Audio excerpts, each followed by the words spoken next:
Wednesday, August 19th, 2026. You are listening to the Daly Dose Sports Podcast, and I am your host, Clint Daly, coming to you from the Mile High City here in Denver, Colorado, and we are back for another week of talking sports with a dose of common sense. Hey, happy Wednesday to you. I hope your week is going well.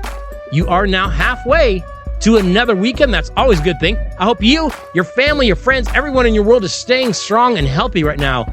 And hey, the NFL preseason is fully underway.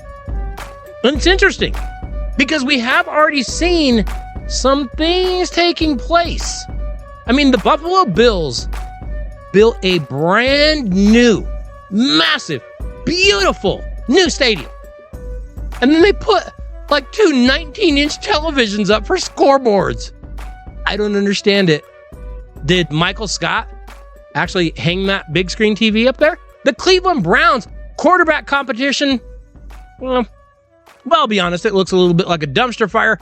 A few young quarterbacks, like Ty Simpson with the Los Angeles Rams and Fernando Mendoza with those Las Vegas Raiders, they actually look pretty good in their opener. Now we know that doesn't mean a lot, but hey, it was positive for sure. And then the New York Giants are still trying to get their quarterback Jackson Dart to avoid big collisions. And there's a reason. Hey, it's no secret. There is pressure on Jackson Dart to slide a little bit more when he's using his legs on the field because he took some big hits during his rookie year last year. But there are at times things that are out of Dart's control, like this past Saturday when he failed to read a blitz and a Minnesota Vikings defender came through that Giants offensive line untouched and absolutely laid Jackson Dart out in the first quarter. Dart was sent to the blue medical tent to get checked out before returning to the game. And hey, that's kind of a familiar spot for Dart. Remember, he was in that blue medical tent a whole lot during his rookie season. However, after the game, Dart had some interesting comments. He told reporters he was puzzled by this particular visit to the medical tent. Here's what young Mr. Dart had to say. As far as the blue tent, I really respect the rules and the thought behind the NFL has of keeping players healthy and reviewing things. But at the same time, I'm still puzzled by it. Just feeling like every time I get hit, I find my way in there, he said. Which at times, I still try to wrap my head around, but that's all I'm going to say about the situation.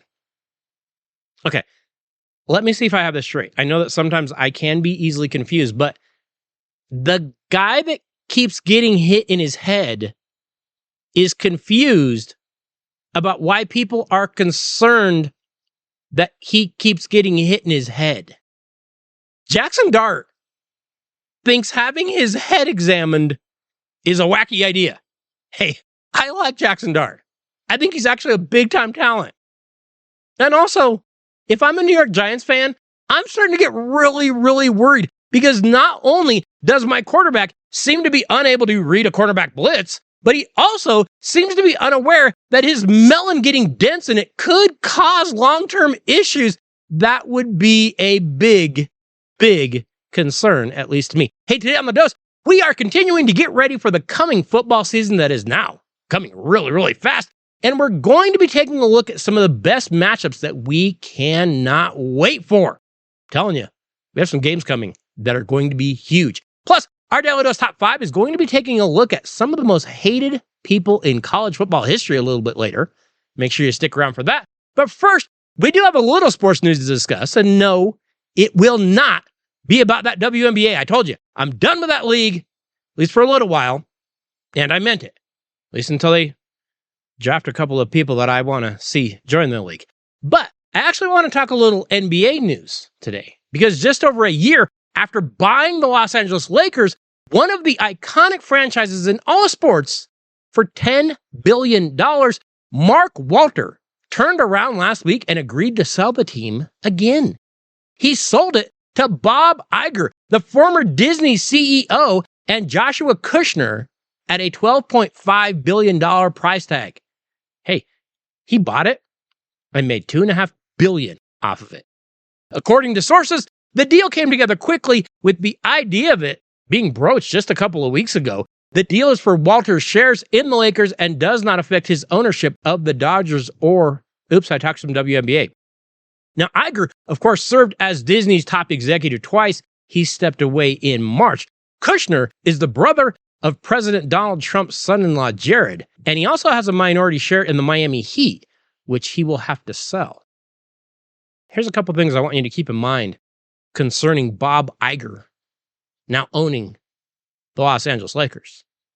Because remember, Bob Iger was responsible for some of Disney's biggest movie successes in history. I mean, Bob Iger oversaw hits like Frozen, Toy Story 3, and Zootopia. Then again, he was also responsible for duds like The Marvels, those later Indiana Jones disasters. Oh, and also Euro Disney.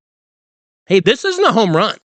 You know, I've been saying for years that it is so weird to me that for being one of the most iconic brands in the world, the Los Angeles Lakers, they always kind of run like a mom and pop shop. Like they're trying to get bargains and they're trying to hire guys on the cheap and they're cutting corners wherever they can. I mean, maybe that changes now. I don't know. I mean, Bob Iger does have money. No question about that. Does he know how to spend it? Well, that is yet to be seen. I mean, you might think he does, but I'd say Disneyland Paris might say otherwise. And remember, Disney does have some experience in owning a pro sports team. Please, what kind of Mickey Mouse organization would name their team the Ducks? Hey, the college football and NFL seasons are nearly here. We are literally 9 days away from real, live, actual college football games starting. And today, I thought we would briefly roll through the schedule and give you some of the best games that we are looking forward to. And no, I'm not going to go too deep into the schedule. Because here's the problem. Sometimes teams and seasons, they just don't turn out like we thought they would. But here are some of the best college football games that we can't wait to see, at least the early ones. I want to look at the earlier ones because down the stretch, we never know. But here's some of the early games we can't wait for. Do you realize on Saturday, August 29th, we have the college football opener from Dublin, Ireland. Is it a great game? No, not really, but it might prove to be very interesting. Look, I realize that the TCU Horned Frogs really haven't done that much since 2022 when Max Duggan led them to the college football playoff and they beat Michigan before they were curb stomped by Georgia. Well, this season, the Horned Frogs are coming off of a 9-4 season. They did win the Alamo Bowl, and they're going to be a solid team. Well, in that opener in Dublin, they will be facing Bill Belichick and his North Carolina Tar Heels. Now, do we expect much from the Tar Heels? Not really. But what I'm wondering about, if TCU just blasts UNC, could Belichick get fired on the Emerald Isle? Well, I wouldn't put anything past anybody. I don't know, but it's possible. We fast forward to the very next Saturday and we get a game that just might reveal to us a little bit about both of these teams. Hey, for the past, 5 or 6 seasons, the Clemson Tigers, they've been just a little above average. I mean, you can look at their record and you can say, well, they went 9-4, whatever, but they play in the ACC. So they get like 6 wins if the bus driver just gets them to the stadium on time. Now, I'm not going to say head coach Dabo Swinney is on the hot seat quite yet, but that seat is getting a little warm. Hey, Dabo needs a solid season this year, and his defense should be very good, but they do need to find a new quarterback. Cade Klubnik has moved on to the NFL. Well, on Saturday, September 5th, the Clemson Tigers will head to Baton Rouge to take on Lane Kiffin and the LSU Tigers. Hey, Kiffin has massive expectations this year. He is in Baton Rouge to win a title. He can't afford to slip up against Clemson. The battle for who has the real Death Valley is on September 5th. Remember also, that September 5th weekend is Labor Day weekend here in the U.S., and so we will also get a Monday night game this weekend. Now, I'll be honest, again, this game isn't great, but again, it is interesting. On Monday night, September 7th, the SMU Mustangs will head to Tallahassee to face the Florida State Seminoles in a big ACC matchup for the first game of the season.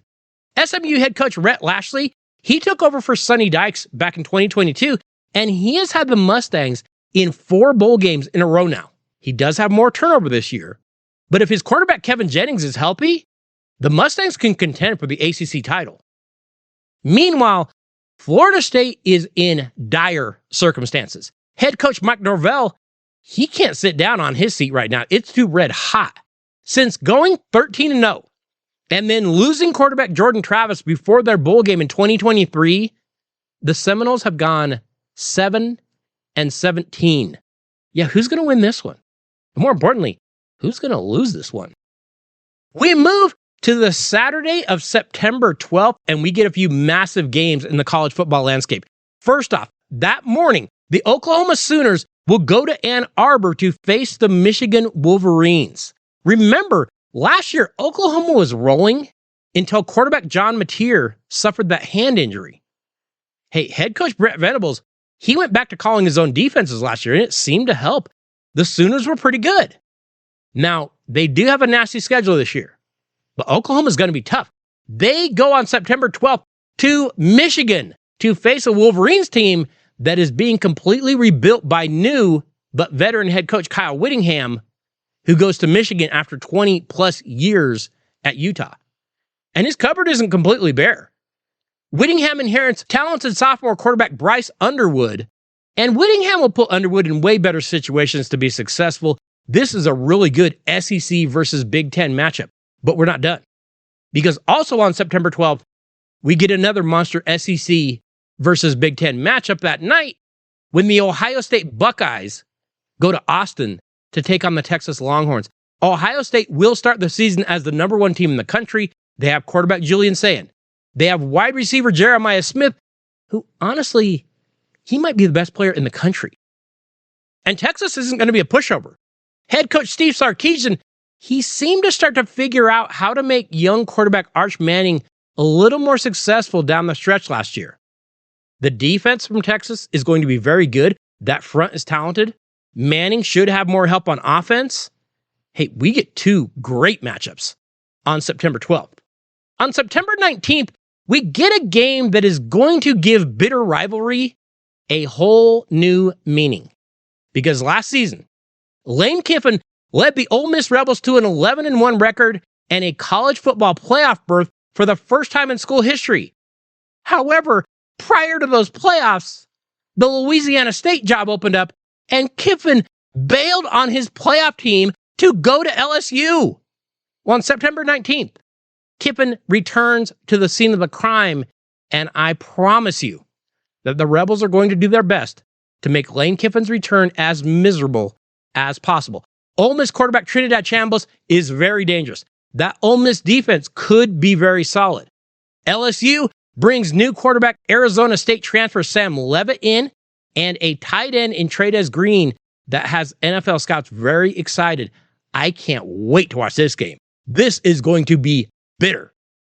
Now, it seems like every year, especially in college football, we have a weekend that is just action-packed from morning until like after midnight. And it also seems like some idiot, unaware couple will choose to schedule their wedding for that day. Well, if you get a save the date for September 26th, throw that save the date in the trash and pretend you never saw it. Because check out this insane lineup. Again, September 26th. That morning, we get what should be a very talented South Carolina squad with quarterback Lenore Sellers going to Tuscaloosa to face the Alabama Crimson Tide that has a head coach in Kalen DeBoer that needs to win or else. That's going to be a big one. Then we get the Oklahoma Sooners going to Athens to face what might be, once again, the best team in the SEC in the Georgia Bulldogs. Not done. The Texas A&M Aggies are loaded again. They will go to Baton Rouge to face LSU and the Fighting Lane Kiffins. Brett Bielema has the Illinois Fighting Illini playing tough, hard-nosed football. And on that same weekend, they will get their first big test when they go to Columbus to face Ohio State. We're not done. The Oregon Ducks are ranked number 2 in the coaches poll, and they will go to USC to face the number 14 Trojans, where their head coach Lincoln Riley also needs to win some big games. Still not done.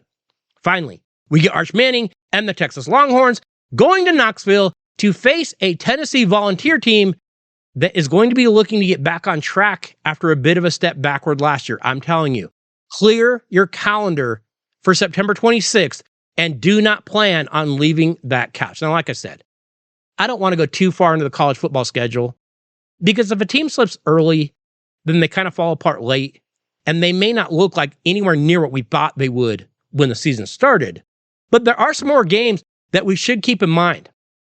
Ohio State will go to Indiana to face the defending champion Hoosiers on October 17th. And on November 7th, we have a couple of marquee matchups when the Miami Hurricanes go to South Bend to face Notre Dame in what could be kind of a pre-college football playoff game. And then we also get Oregon going to Ohio State that same day. Hey, we have so many great matchups coming. I know college football has its flaws, and I know they have a lack of leadership, and no one abides by any rules at all, and it's all annoying. But wow, I cannot wait for college football.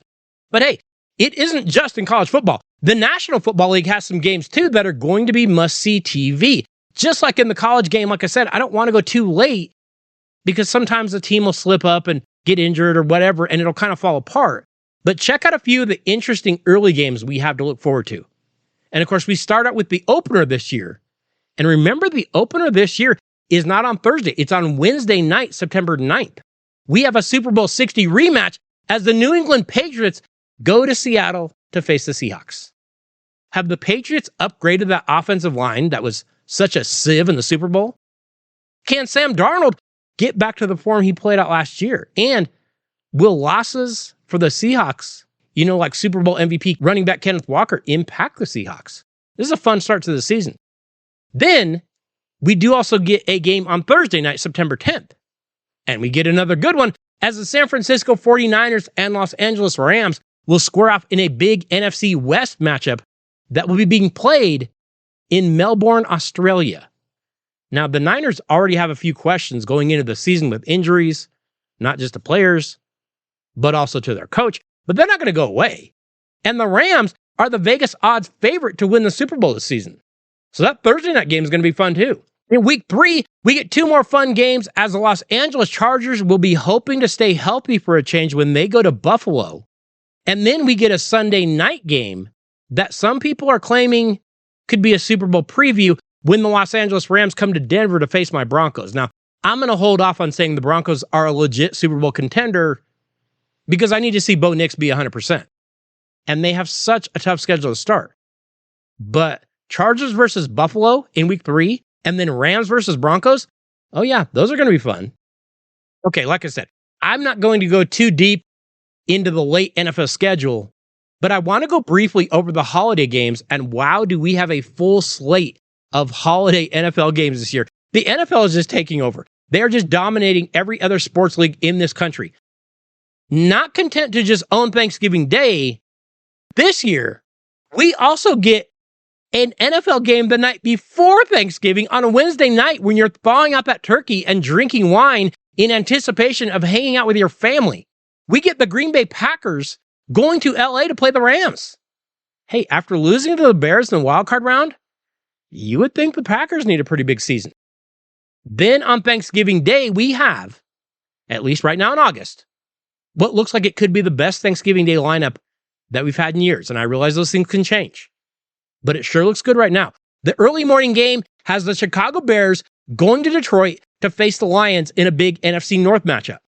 The 2:30 game features the Philadelphia Eagles going to Dallas to play the Cowboys, and I actually think the Cowboys have a chance to be a bit of a surprise this year. They need that defense to get off the field every once in a while.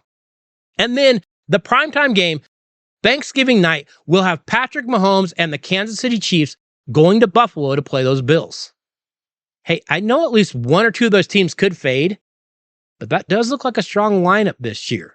Okay, so we jump to Christmas. And with Christmas Day falling on Friday, we also get a Christmas Eve game with the Houston Texans, a team that I think can absolutely contend for the AFC with that nasty defense. They go to Philly to face the Philadelphia Eagles, who want to get back to the Super Bowl. That's a pretty good Christmas Eve game.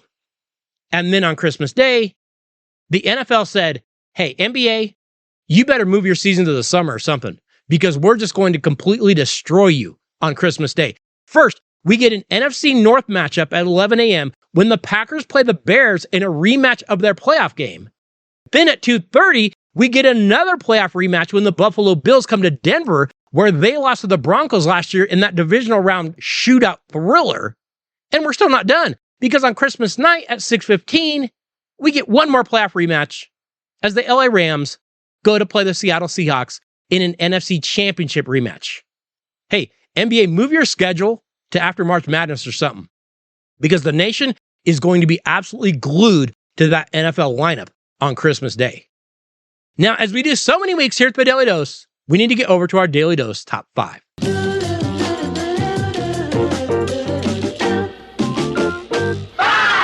You know, we talked earlier about LSU head football coach Lane Kiffin and how he will be public enemy number one on September 19th in Oxford, Mississippi, when he takes his LSU Tigers back to where he once coached Ole Miss. You know, right now, Lane Kiffin is probably the most hated coach in all of college football, because it isn't just by Ole Miss. Remember when he was briefly at Tennessee and he called out Florida and Georgia and they hate him, and then he bolted for USC and then Tennessee hated him, and then he didn't do so well at USC and USC hated him. Hey, Kiffin is a guy that fans just love to hate, but he isn't the first guy, and he probably isn't even on our top list of all time. Today, our Daly Dose Top 5 is counting down the most hated coaches in college football history. I'm telling you right now, we have some people that fans couldn't stand. We start off at number 5. And we go to a guy that compiled some serious talent, and he won a ton of games. And he also may have brought in some sketchy talent. He also may have been a little sketchy himself, because Urban Meyer seemed like an outsider when he was hired as Florida's head coach in 2005, coming out of the University of Utah. It didn't take him long to become hated by rival schools, though, because Meyer revolutionized the way they played SEC football with that spread offense. He won the national championship in both 2006 and 2008. But then Meyer retired, kind of twice in 2 years. And he left Florida, and then he waited a year, and then he came back, but he went to Ohio State and became Ohio State's new head coach. But then he dominated in Columbus too. It sounds common now, but remember when Urban went to Ohio State, everyone said the Big Ten couldn't compete with the SEC. Yeah, but he flipped that. He won the national championship in 2014. Then he retired again and annoyed Ohio State fans. Then he went to the NFL. And then he failed in Jacksonville and everyone kind of laughed at him. But Urban Meyer was a coach that college football fans love to hate. And he comes in at number 5. We arrive at number 4. And we get to a bootlegger's son from Arkansas, because Barry Switzer wasn't afraid to rub opposing coaches and fans the wrong way while he was dominating the Big 8 during his career at Oklahoma from 1973 to 1988. You know, Switzer said he always wanted to hang a half 100 on opponents. And he was not afraid to run up the score with that wishbone offense. And he did it often. Switzer went an incredible 157, 29, and 4 in Norman. He won 3 national championships, 74, 75, and 85. And opposing fans believed that Switzer often cut corners when it came to NCAA rules. And it turns out they were right. Switzer's program crumbled under a number of scandals in 1989, and he was forced out.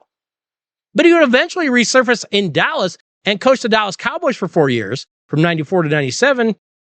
And once again, Switzer kind of let the players do whatever they wanted. He went 40 and 24 in the NFL, and he won a Super Bowl. But once again, he kind of seemed to lose control of his team, and fans hated him in the NFL too. Barry Switzer comes in today at number 4. We land at number 3. And we get to one of the most successful coaches in college football history, because Woody Hayes guided Ohio State to 13 Big Ten titles and 3 national championships. In his incredible career, Hayes coached for 28 seasons. He went 205, 61, and 10, but he's probably more remembered for his crazy behavior. He had physical confrontations with sports writers, photographers, opposing coaches, athletic directors, referees, I remember him breaking some yard markers over his knee one time. He even fought opposing players in his final game in 1978. The Buckeyes played in the Gator Bowl against Clemson, and late in the fourth quarter, Clemson was leading Ohio State 17-15. Ohio State quarterback Art Schlichter drove the Buckeyes into field goal range, but on 3rd and 5 at the Clemson 24-yard line with 2 minutes left to play, Hayes called a pass rather than a run because Schlichter had been playing good, but his pass was intercepted by Clemson nose guard Charlie Bauman, who returned it toward the OSU sideline, and when he got there, Hayes punched him in the throat and triggered a bench-clearing brawl. He wasn't done. After the game, Hayes would fight with a number of the Ohio State administration, and he would be fired. Hey, Woody Hayes was a wild guy, and fans hated his guts. He comes in at number 3. We reached number 2. And I'm noticing a trend here because we have another guy that had a reputation for kind of allowing his players, let's say, a little bit of leeway. And this guy's team had some serious leeway because Jimmy Johnson coached at the University of Miami for 5 seasons during its decade of dominance at the U. And he's remembered for kind of fostering the Hurricanes' bad boy culture. Many of Johnson's players were showboats on and off the field, and he was not afraid to run up a score. In '85, Johnson's Miami team beat the dog out of Notre Dame 58-7 and left the Golden Domers complaining that he ran up a score. What was Johnson's answer? He said Notre Dame should have been better. His team infamously wore combat fatigues to a pregame event before playing Penn State in the '87 Fiesta Bowl. They ended up losing that game, but Jimmy went 52-9 in South Florida. He won a national title in '87. They went undefeated, and fans hated him, and they hated his team. Jimmy Johnson comes in today at number 2. So we reach the number 1 most hated coach in college football history, and we get to a guy that didn't just beat you. He reminded you he beat you, and how bad he beat you. He had played quarterback at the University of Florida and won the Heisman himself in 1966, and then he went back to Gainesville in 1990, and he took a program that was known for always choking in the biggest moments and lifted them to heights they had no idea even existed. Because Steve Spurrier was not just an offensive genius that lit up the scoreboard. Rival fans hated Spurrier, not only because he beat him and lit up the scoreboard doing it, but that he also liked to tell them about it afterward. Spurrier said Florida State was called FSU because they were Free Shoes University after a scandal involving players taking free gear.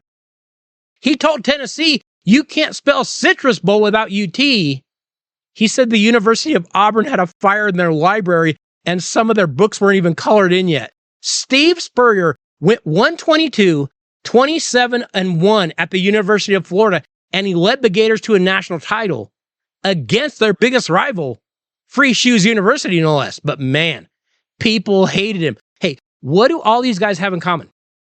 They all talked a bit. They all may have let their players get away with some things, but more important than any of that, they all won. And they all won big. You can make fun of whoever you want, but if they whoop you on Saturday, who cares? People will laugh at you, not hate you. Hey, if Lane Kiffin really wants to be hated, he needs to win, and he needs to win big. He hasn't quite done that yet. We'll see if he can get there at LSU. Hey, next week on The Dose, the wait is over.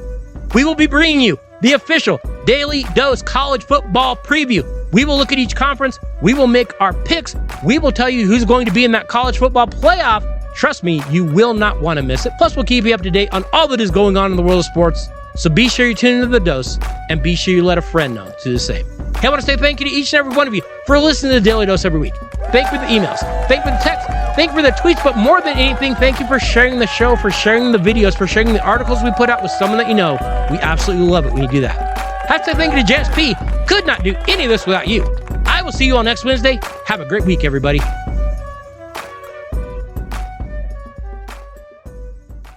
Well, I wouldn't put anything past anybody.